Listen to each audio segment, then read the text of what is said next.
আপনারা জানেন জুলাই পদযাত্রার আজকে হচ্ছে আমাদের 29তম জেলা। আমরা ইতিমধ্যে একটা দুইটা জেলা করে আমাদের 28টা জেলা শেষ করেছি এবং পটুয়াখালী হচ্ছে 29তম জেলা।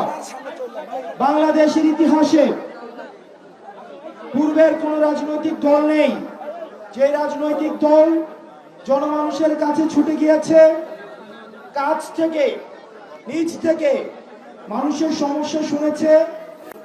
এমন কোন উদাহরণ বাংলাদেশের কোন রাজনৈতিক দলের প্রেক্ষাপটে নেই। আমরা চেষ্টা করছি নতুন দল হিসেবে সমাজের প্রত্যেকটা শ্রেণী পেশার মানুষের কাছে পৌঁছানোর জন্য।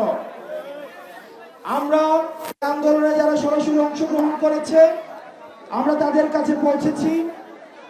আমরা প্রত্যেকটা শ্রেণী পেশার মানুষের প্রশ্ন, তাদের জিজ্ঞাসা, তাদের চাওয়া, এই বিষয়গুলো আমরা আমলে নিচ্ছি এবং সে অনুযায়ী আমাদের রাজনৈতিক দলের ইশতেহার তৈরি হচ্ছে এবং সেই ইশতেহার আগামী ৩ আগস্ট যেই জায়গা থেকে হাসিনার পতনের জন্য এক দফা দেওয়া হয়েছিল, আগামী ৩ আগস্ট আমরা আবার শহীদ মিনারে একত্রিত হব।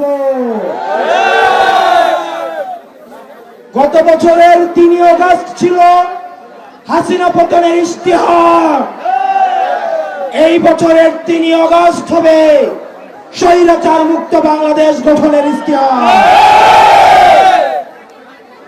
প্রিয় তরুণ প্রজন্ম, স্কুল কলেজের ড্রেস পরা আমার শিক্ষার্থীরা, পরবর্তী বাংলাদেশে আমাদের অনেক দায়িত্ব রয়েছে। আমাদের উপরে মানুষের ভরসা রয়েছে, আস্থা রয়েছে। মানুষ তখনই অভিযোগ করে যখন ওই মানুষটা থেকে প্রত্যাশা করে। মানুষ আমাদেরকে নিয়ে অভিযোগ করে কারণ মানুষ আমাদের কাছ থেকে প্রত্যাশা করে। আমাদের এই প্রত্যাশা, এই এনসিপি থেকে মানুষের প্রত্যাশা দিন দিন এই প্রত্যাশার পারদ বাড়ছে। এই প্রত্যাশার পারদের সাথে সাথে আমাদের দায়িত্ব বাড়ছে। এখানে যতজন মানুষ এসছেন আপনাদের বাংলাদেশের প্রতি দায়িত্বশীল হতে হবে। প্রিয় তরুণ প্রজন্ম, প্রিয় মিডিয়ার ভাইয়েরা, আইন শৃঙ্খলা প্রশাসনের যে ভাইয়েরা রয়েছেন,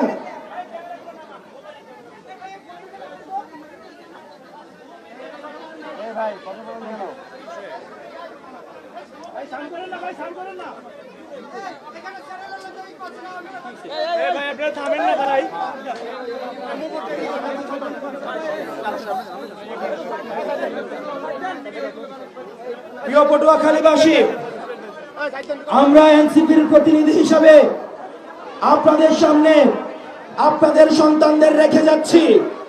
পরবর্তী বাংলাদেশ বিনির্মাণের ক্ষেত্রে, পটুয়াখালীর কণ্ঠস্বর হয়ে ওঠার ক্ষেত্রে, পরবর্তীতে পুরো বাংলাদেশে পটুয়াখালীর প্রতিনিধিত্ব এনসিপি থেকে যারা করবেন তারা হচ্ছেন আমাদের জহিরুল ইসলাম মুসা ভাই। আমরা জহিরুল ইসলাম মুসা ভাইকে পরিচয় করাই দিচ্ছি। আমরা আপনাদের সামনে পরিচয় করে দিচ্ছি আমাদের অ্যাডভোকেট শাহিন ভাই। পটুয়াখালীর প্রতিনিধি হিসেবে সারা বাংলাদেশে যারা প্রতিনিধিত্ব করবে আমাদের অ্যাডভোকেট শাহিন ভাই। আমাদের সানাউল্লাহ ভাই রয়েছেন আমাদের পটুয়াখালীর প্রতিনিধি হিসেবে। আপনারা জানেন পটুয়াখালী হচ্ছে সবসময় আপনাদের হচ্ছে বিপ্লবের হচ্ছে পূর্ণভূমি। এই বিপ্লবের পূর্ণভূমি থেকে উঠে এসেছে আমাদের জোহান ভাই, আমাদের তামিম রয়েছে, আমাদের যুব শক্তির নেতৃবৃন্দ রয়েছে, বাকশাদের নেতৃবৃন্দ রয়েছে, আপনাদের তামিম রয়েছে। আমরা আপনাদের কাছে তাদেরকে আমানত হিসাবে তুলে দিয়ে গেলাম। তাদের হাতকে শক্তিশালী করার দায়িত্ব আপনাদের। তাদেরকে সমর্থন দিয়ে, পরামর্শ দিয়ে পটুয়াখালীর কণ্ঠস্বর হতে আপনারা তাদেরকে সমর্থন যোগাবেন।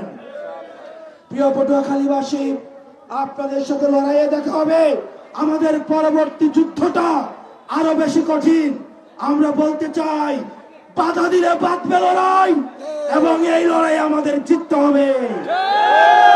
ইনকিলাব ইনকিলাব, জিন্দাবাদ জিন্দাবাদ, এনসিপি এনসিপি।